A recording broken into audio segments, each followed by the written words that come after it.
Presentation of dialogue on Idaho Public Television is made possible through the generous support of the Laura Moore Cunningham Foundation, committed to fulfilling the Moore family's legacy of building the great state of Idaho. Coming up, it was the bloodiest battle of what would become the American Revolution. But it was more than a battle. A conversation with Nathaniel Philbrick, the author of Bunker Hill, about sea changes in American history. Next on Dialogue. Stay tuned.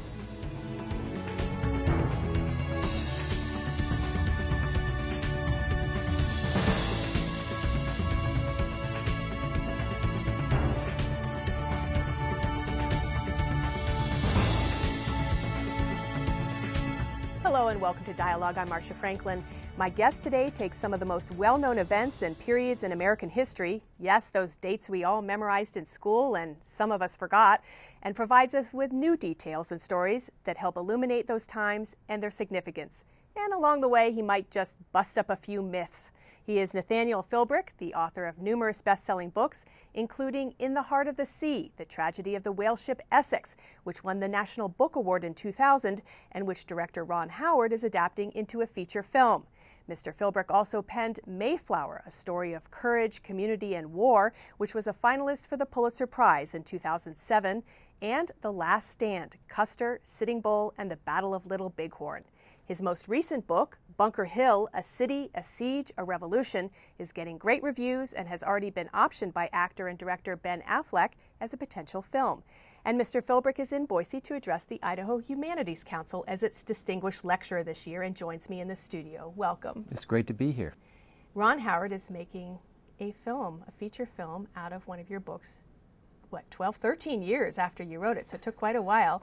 This is the book about the Whaleship Essex. Yes, it's about the real-life story of a whale ship that was rammed by a whale and sunk, inspired the climax of Moby Dick, and where Moby Dick ends, a survival tale unfolds, and they're now filming in England, and they're also going to go to the Canary Islands, and it's quite exciting.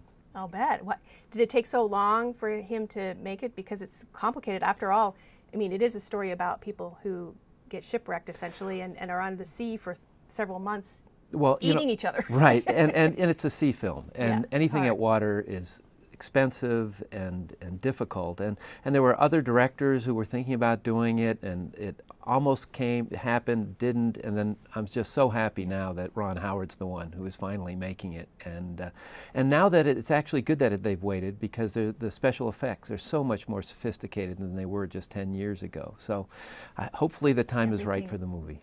And you said before we went on that you think it's going to be extremely exciting the way he's filming it. Are you going to have any role in that, or just a bystander? I'm a very interested bystander. They've asked me some specific questions about dialogue, things like that. I'm going to go out and visit the set in November.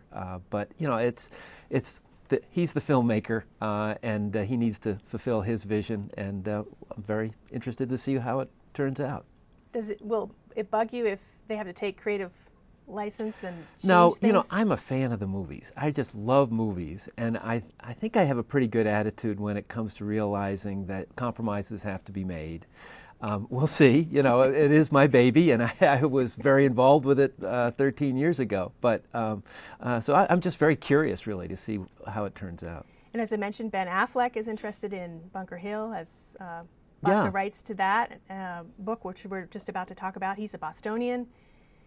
I think even the memorial or the monument to Bunker Hill is in one of his other movies. Yes, and I can't think of a director in Hollywood who knows Boston better, and so once again, it's a positive sign, and it's out of my hands, but it would be wonderful to see it hit the big screen. Well, it might be a little bit easier to film than the one on the sea. Bunker Hills, we'll talk about the battle was such a spectator, I don't want to say spectator sport, but there were so many people watching it from up on the hills that it'll make some great scenes. Oh, it was a battle like no other. It really was a terrifying spectator event where all the Bostonians are on the roofs and steeples of the city watching 2,000 British regulars be rowed across the Boston Harbor to the green peninsula of Charlestown. And yes, I think it's potentially quite cinematic. And you've had this idea in your mind for quite some time, ever since you were a young father, pushing your Yes. baby around in a stroller in Boston, because you're from that area. Yeah, well, I was born in Boston, but we quickly moved away, and I actually grew up in Pittsburgh, Right. Pennsylvania. But Same my- school as David McCullough, which I think That's is so right, interesting. same elementary school. Something's in the water there with historians.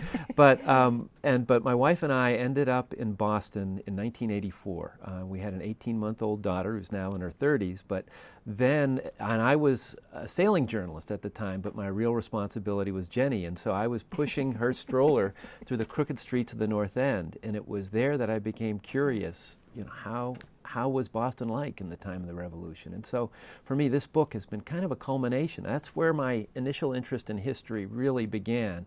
And so to write this book was really fulfilled kind of a personal quest. And Boston is kind of a character in the book itself, yes? Absolutely. You know, if there is a hero, and there are a lot of, I think, potentially heroic characters, but it's the city of Boston, and it's about a community under stress. And in a way, all my books are, whether it's a crew on a whale ship or a regiment of cavalry going into the Great Plains, or it's groups under stress, and you see what you do, and you see ordinary people doing extraordinary things. Because even in the title of the book, and we have the book cover we can put up, it starts with a city.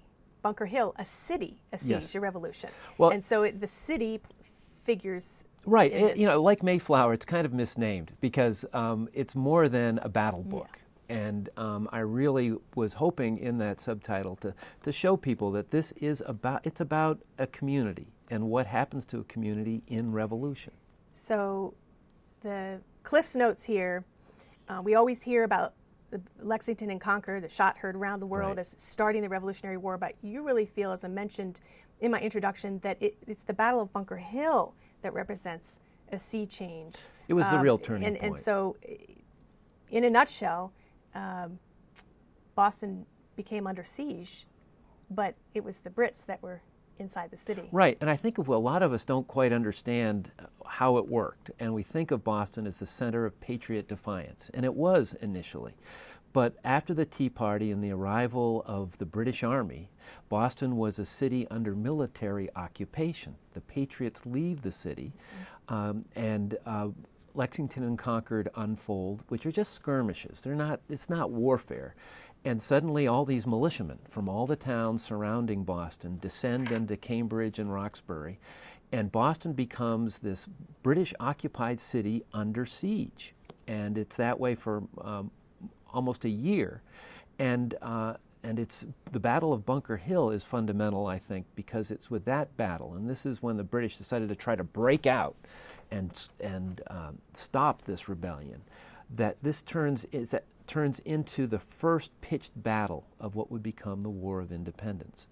And from that, after this battle, everyone knew it was not just skirmishes, and that there might be a way to negotiate it back to the way it had always been. This was going to be war, and so it's the fundamental turning point. And so, for me, it's the turning point rather than the focal point of the book. And I think a lot of us have. I mean, I had an initial curiosity as I grew up thinking of the Revolution as patriotic speeches in the halls of Congress. How did it unfold? And that's what I explore in this book. And in the end, while the Brits won, in the sense that they took Bunker Hill, which is really Breed's Hill. Yes.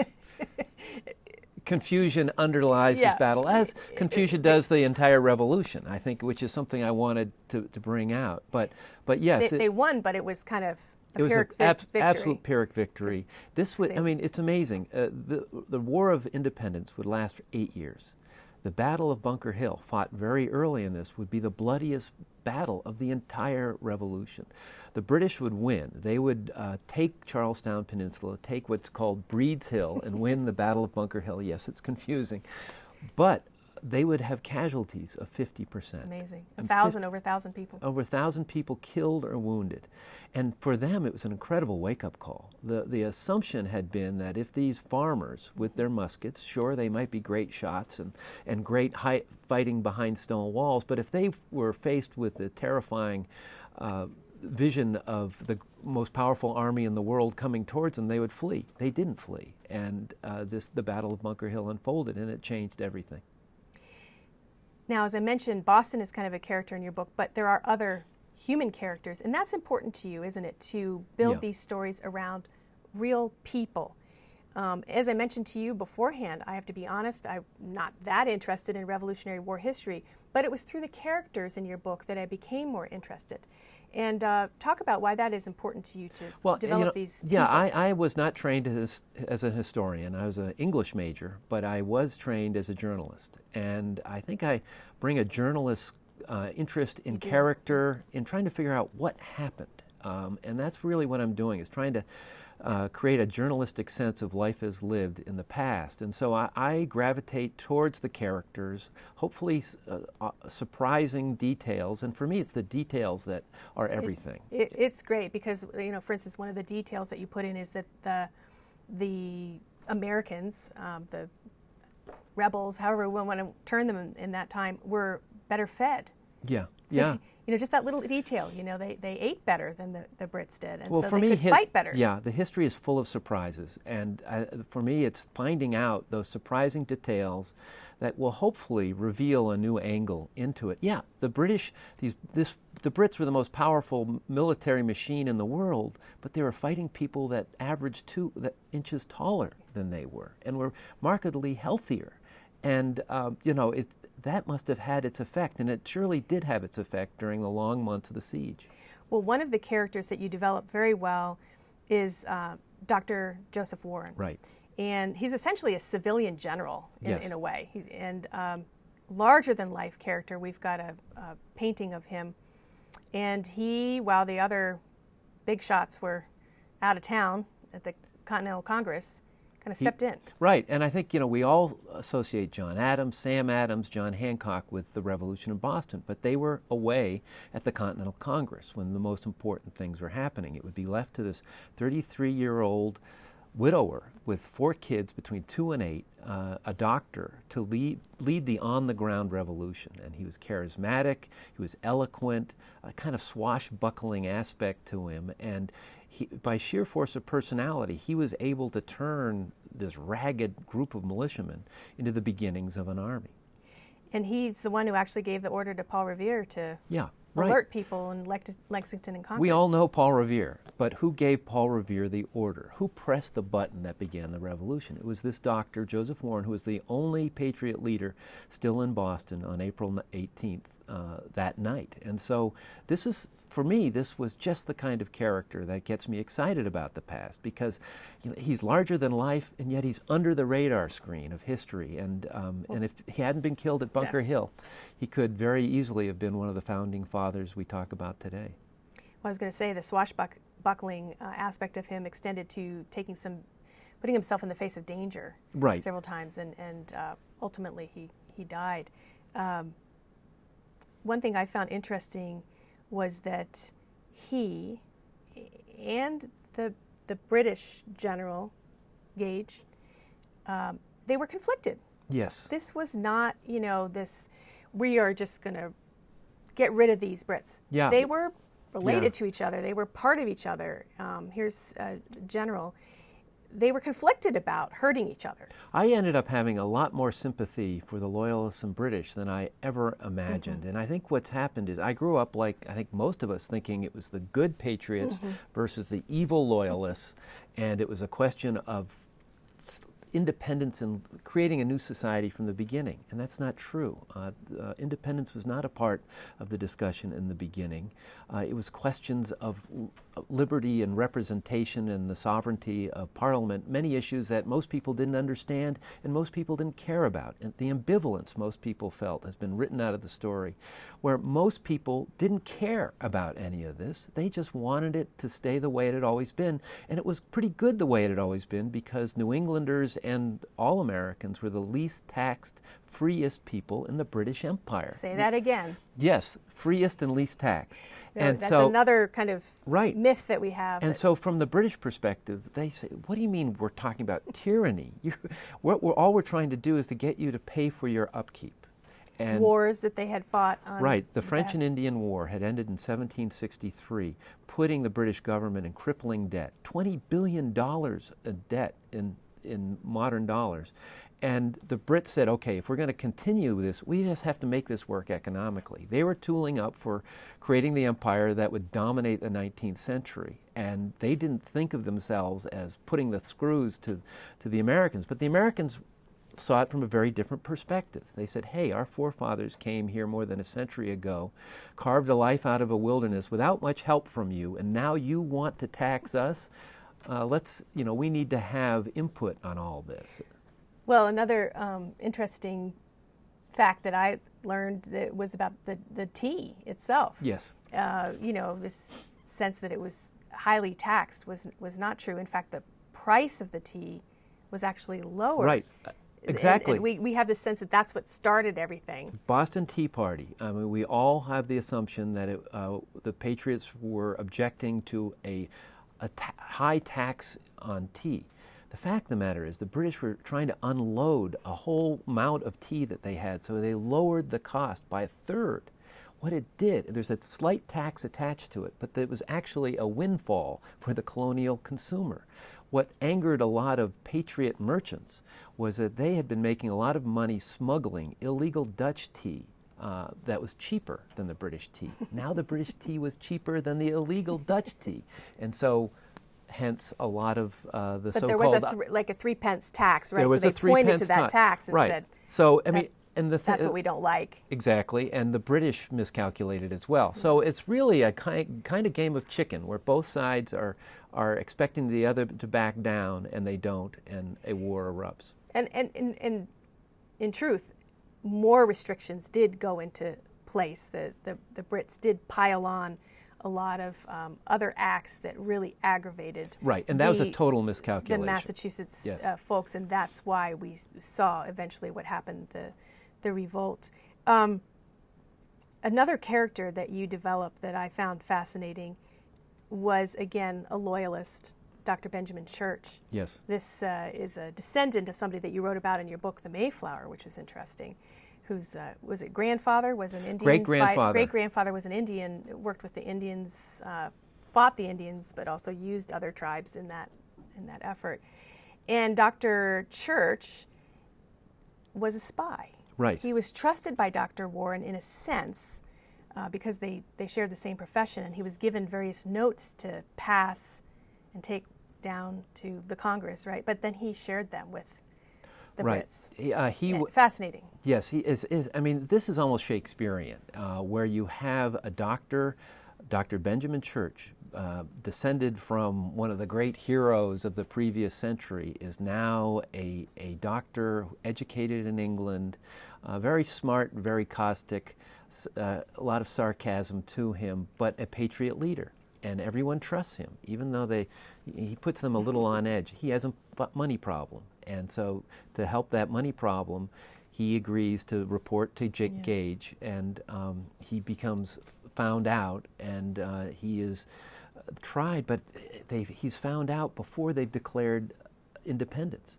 How can he be called a traitor to his country when Massachusetts is still a part of England? Everything he was doing was something the king would have applauded, and the treason law as written was in reference to the king. And so it turned people inside out and made them look inward and say, what is this all about? We are rebelling, and where is this going? And what is loyalty when you are rebelling against the sovereign king? Anyways, what I love about characters like this is that they show that it was not all cut and dried and black and white back then. It was a lot like it is today. Murky, anger-filled, tension-filled. No one knew where it was going, and yet people were doing their best to make sense out of a senseless world. And I'd like you to read a passage from your book, which also talks about, I don't know, maybe some of the myths that we have about this time, about what freedom is. It starts on the bottom of that site. Yeah, and this takes up at the Lexington Green, just before the first shots are fired. But to say that a love of democratic ideals had inspired these country people to take up arms against the regulars is to misrepresent the reality of the revolutionary movement. Freedom was for these militiamen a very relative term. As for their Puritan ancestors, it applied only to those who were just like them. enslaved African Americans, Indians, women, Catholics, and especially British loyalists were not worthy of the same freedoms they enjoyed. It did not seem a contradiction to these men that standing among them that night was the 34-year-old enslaved African American Prince Estabrook, owned by a town selectman and justice of the peace, Benjamin Estabrook. And, that's where I'm trying to get at the fact that it was a different time. There was such a tendency to try to take the issues we're grappling with and look to the past for answers. And the fact of the matter is, it was a very different time where even the words liberty and freedom were defined differently for them. Sure, there wasn't freedom for all, really. No, it wasn't individual for women, freedom. For no, it was Native freedom Americans. for landholders, right? And freedom of property, rather than what would come to define this country, which is individual freedom, and that everyone, no matter what race and gender, should have the same rights. That wasn't part of the plan at that point. And so I think it's important when we look at the past to try to understand the circumstances under which it happened, because it's an act of almost imagination that I think brings us closer to what the people were really thinking, rather than thinking of them as projections of us. Well, and also when we look at other countries going through revolutions of their own, it makes it look, we act as if sometimes it was so simple what we did or whatever, but it wasn't, as you point out. It's very murky. Freedoms didn't apply to all. So we can't assume that other countries are going to do it like that. And I was writing this book in the midst of the Arab Spring. And so revolutions were occurring all over, and I began to realize that, the mechanics of a revolution, bringing down a regime, are pretty much the same. The hard thing is what you do after the fact, and democracies do not spring up after a revolution. And that's what America has to understand, that revolution is one thing. The creation of a democratic society, particularly in a culture that is entirely different from what was present here, isn't another thing altogether. And I want to make sure before we conclude to tie into this by talking about General Washington. Yes. Because when he came, he came on the scene after the battle was concluded, but he really wanted to stick it to the Brits after what had happened, and he was faced with an army of militiamen that he just couldn't figure out. They didn't conform to his idea of what a stratified situation should be coming out of the South, where he was a slaveholder, and in fact, tying into what you said, he was just appalled that there were Indians in these groups and black people in these groups.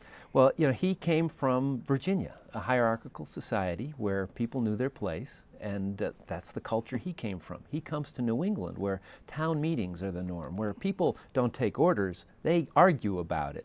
And so he was now the leader of an army in which an officer would say, we're going to do this, and his men would say, whoa, wait a minute, we're going to discuss whether we're going to do this, and then we're going to tell you whether we want to do it. And it drove him insane. He said, how am I going to use these people to fight the military machine of the British? And so what he did, he was initially frustrated and appalled by what he found. But he began the hard work of what would become really creating the foundation of America. Through the Continental Army, he began to make this group of people see themselves not as from Massachusetts or Connecticut or Virginia or Maryland, but from what would eventually be the United States of America. And the Army was the means by which this one common ground for these 13 very different colonies was established. And I came into this, I grew up thinking, oh, Washington's stuffy, and he's a statue. Is he really a man? And I came away from this absolutely impressed and realizing how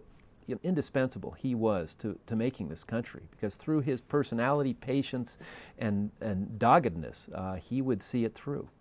We have just a few moments left. The time goes so quickly, but one thing I want to mention as well, I love the way you bookended this book with John Quincy Adams, a young John Quincy Adams watching in horror this war as one of the 7-year-old John Quincy Adams, spectator of overlooking the Battle of Bunker Hill, devastated by the death of Dr. Warren, who had helped him personally with an injury, and then full circle at the end. In 1843, when people are trying to celebrate this. The monument has just been built. And he doesn't want to have any part of it. It's a great Well, for me, John Quincy Adams, and as you said, it's the people that unlock it for me. And here he is. They've just built the monument. It's a great celebration, but he won't participate in it because for him, his memories are so traumatic, and for him, he's angry with America because he has realized that the next issue that the country has to confront is slavery, and it's not over. And there's nothing to congratulate. And so he's an irascible ex-president, now just a lowly congressman, and the fight continues. And that's what America is all about. So what's next for you?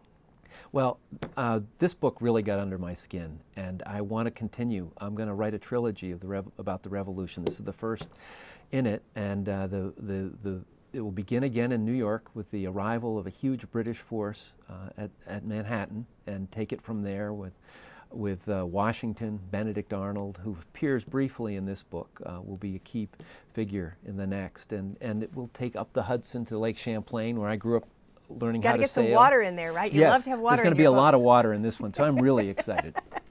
Well, in fact, water plays a big role in Bunker Hill because the communication, it was thousands of miles to get a message to Britain about what was going on, and they lost time not getting In fact, you could argue messages. the Atlantic Ocean was as responsible for the revolution as anything, because it gave it a 3-month time lag between something happening in America and America learning about the British response, and by then everything had changed. And so once everything went in a bad direction, it was almost inevitable that it would get worse. As I mentioned in my introduction, your books are about very famous periods in American history. Some historians might want to take a little bit less known period and examine it. Why do you do that? Why do you choose those periods that... Well, each book comes out of personal curiosity, and what I have found is the most famous events, whether it's the Pilgrims, Custer, the Revolution in Boston. As soon as I begin to research, I realize I know absolutely nothing about what really happened, and so I'm just amazed at how little I know about sort of the historical spine of our country, that I just want to try to figure it all out. And so I'm on a mission to just try to learn about America. It's not necessarily chronological, but with this books about the Revolution, this is the formative time. It is just so fascinating and so important and so different from how I grew up thinking it was. And so I'm excited to continue with it. Well, great. Well, congratulations on the pending films. We'll see. Hope to see them in the theater. That's all the time we have, unfortunately, but we are going to do a web extra with you on your writing style and methods, which I find very interesting. So be sure to look at our website for that. You've been listening to historian Nathaniel Philbrick, author most recently of Bunker Hill, A City, a Siege, a Revolution. For more information on Mr. Philbrick's works and the Idaho Humanities Council, which brought him here to speak, check out the Dialogue website. Just go to idahoptv.org and click on Dialogue. For Dialogue, I'm Marcia Franklin. Thanks for tuning in.